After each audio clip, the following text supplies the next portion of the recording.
আগুন আতঙ্কে দিন কাটছে লস অ্যাঞ্জেলেসের বাসিন্দাদের। এ আতঙ্ক আরও বাড়িয়ে দিচ্ছে মোবাইল ফোনে আসা বাধ্যতামূলক নিরাপদ স্থানে সরে যেতে প্রস্তুত থাকার সতর্কবার্তা। গেল 5 দিনেও আগুন নিয়ন্ত্রণের তেমন কোনো ভালো খবর মেলেনি।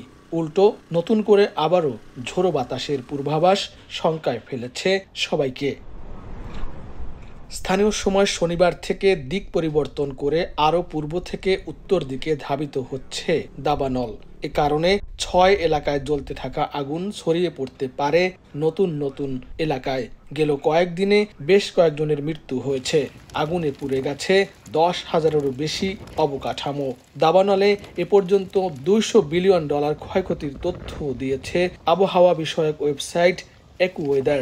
মার্কিন প্রেসিডেন্ট জো বাইডেন লস অ্যাঞ্জেলেসের দাবানলকে যুদ্ধের দৃশ্য হিসেবে উল্লেখ করেছেন।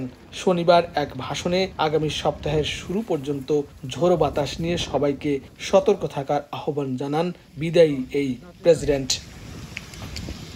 দাবানল থেকে বাঁচতে এরই মধ্যে লক্ষাধিক মানুষ শহরটি ছেড়েছেন।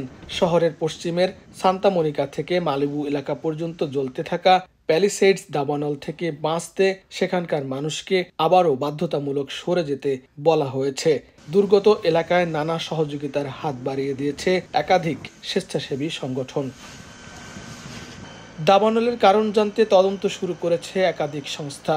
দাবানল নিয়ে বর্তমান প্রেসিডেন্ট জো বাইডেন ও ক্যালিফোর্নিয়ার ডেমোক্র্যাট গভর্নর গ্যাভিন নিউসামের বিরুদ্ধে ব্যর্থতার অভিযোগ তুলেছেন নবনির্বাচিত মার্কিন প্রেসিডেন্ট ডোনাল্ড ট্রাম্প। অপরদিকে দাবানল নিয়ে মিথ্যা তথ্য ছড়ানোর অভিযোগ এনে ট্রাম্পের সমালোচনা করেন বাইডেন।